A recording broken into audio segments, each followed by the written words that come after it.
Morning, everyone. This is John Conrad Farms. And yeah, I'm still calling it just not all about the farms, but anyway, as I revealed to my cousin Jason last night, John Conrad Farms is a lot shorter. I also like to keep it Conrad Farms. Keep the legacy of my great uncle and my grandfather. My great uncle's name was Chester Conrad, and my grandpa was Carol Conrad. This morning is my last day of spraying. I'll have about two loads. I got down yesterday. Part of that big field I was spraying, I didn't film it. My battery was getting low, and out here you gotta almost have your phone. Hey, I forgot my earpiece. But anyway, I'm gonna run back in the house, get my earpiece. It's foggy outside. Hopefully by the time I get my chemical in the sprayer and get down there, maybe some of this fog will burn off.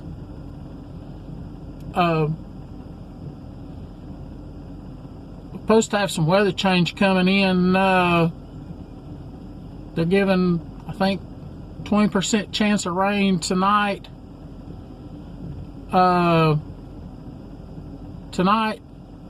Tomorrow.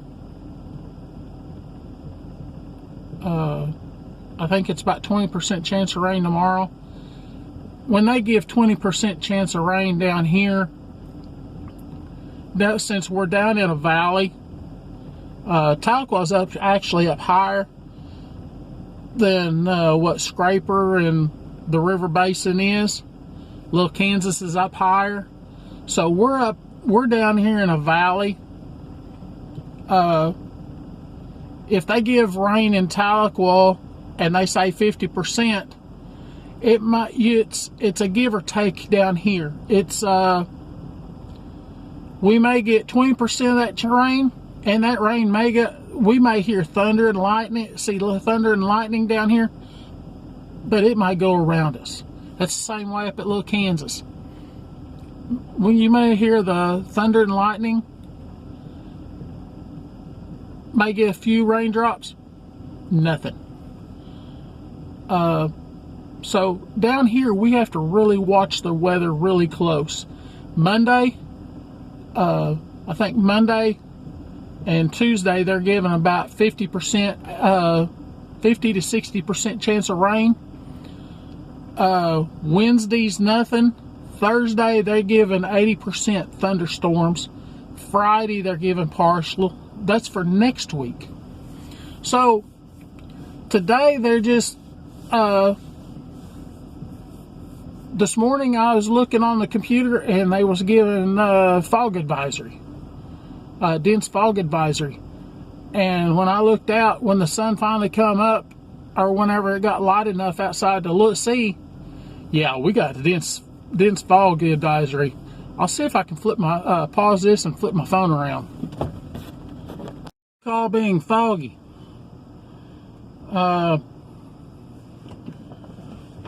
When I was driving truck,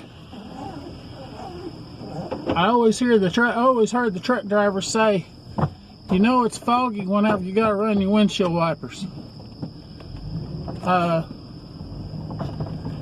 And out of about 15 years I drove truck, the longer I drove, the more I realized what the truck driver's talking about.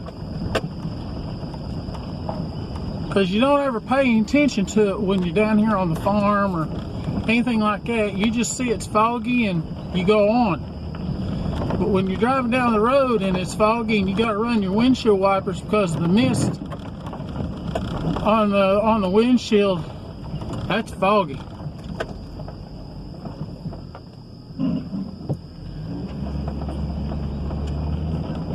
So I'm gonna go over here. The only reason I drive over and not walk over is in case I might need a jack or I need some tools. That means I'd have to walk all the way back over, get the tools I need, walk all the way back. So it's just easier to drive over here.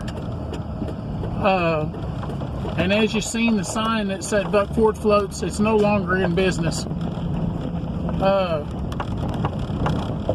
As far as I know, you can't get down to the gravel bar anymore. And the float trip,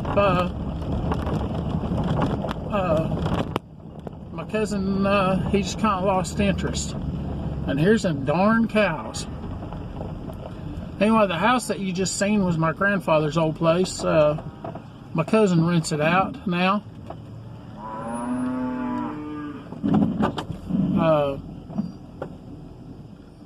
My cousin and his sister owns the property, and they rent the place out.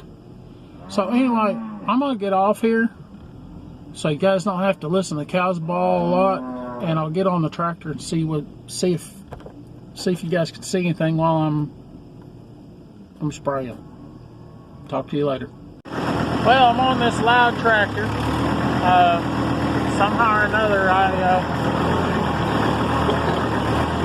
turned my camera off whenever I started to leave, and you didn't get to see me going through the field. Anyway, I'll film that going back through. I'm going to be spraying right over there. There's probably about 5 acres, 6 acres that I didn't get sprayed yesterday. It just got too hot. So, bug hit me in the face. So I'm going to get off here and I'm going to get this sprayed. Maybe I'll turn it on, and y'all can see my sprayer, which is back there. And once I get that done, I've got a hit and miss spray. But I was saying a while ago, I'd like to, there's a few YouTubers I'd like to meet. One of them, just to name a few, is like Arms Family Homestead, Daniel Arms. I'd also like to meet Keeping It Dutch. Also, I wouldn't mind meeting a few of the others that's right here close. I'd say 60, 70 miles. And then I'd like to meet Jason Crocker. Actually sit and talk to him. I've met him up at Speedy's, but I've never really got to talk to him. Anyway, I gotta get off here real quick and open gates. Well, anyway, now I'm out here spraying. The most lovely part of the day. Got my spray going. I don't know if you can see it.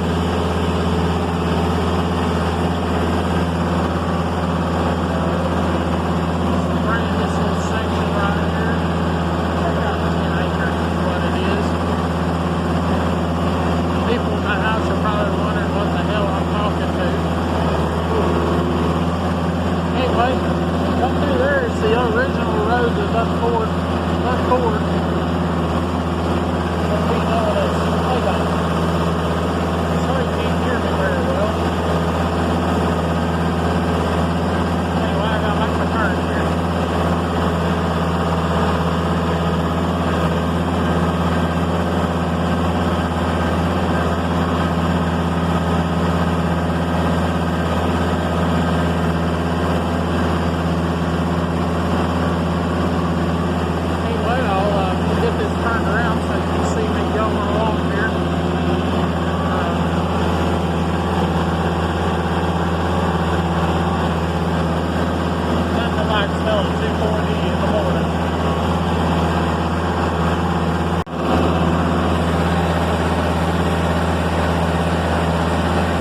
Now, that tree right there, I was told by my uncle before he passed, is probably the oldest living pecan tree on this property. It's for my cousin Jason. I hope he watches this. That tree right there is over 200 years old. That tree right there is probably about 100. Somewhere about that. Those trees right over there, beyond those thorn trees, are also pecan trees. And they've been on this property, I know, longer than 50 years. Because I'm 50 years old, and I remember at 5 years old, those trees probably about the same. On further back, let's see if I can zoom in. That tree right there that you see way back in the far grounds there, that tree there is approximately about 150 years old. Somebody come out here one time and dated these trees. I was probably about, I would say I was probably about 20 years old when they come out and dated the trees.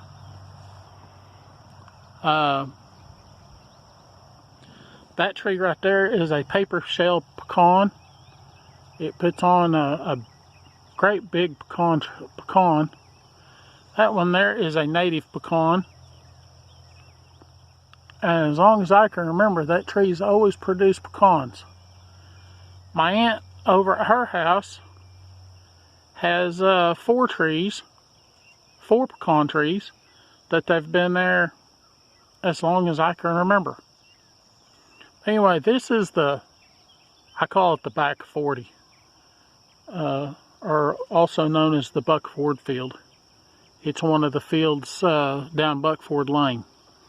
I'm done spraying over on this side. I gotta go spray around the pond, one of the ponds that's on this property. But anyway, I wanted to shut the tractor off and videotape that big tree right there.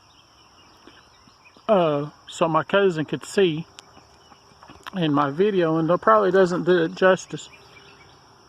But that tree goes, oh, I bet you that thing is 200 foot in the air. But anyway, thought I had that in, just for my cousin to kind of see how big these trees really get, and they keep growing. I hadn't seen any nuts on them, but that don't mean that they're not there. Talk to you later. This is a sage field. What you see there is wild sage. This whole field right here has always been something to do with sage. This sage here, you can use it to smoke with, feed it to your cattle. You can also use it for herbal reasons. Grandpa used to spray it. When Wayne took over, Wayne quit spraying it. But this is, it usually makes about 6 bales in it. I'm coming across this little spot right here. The sun might blind you.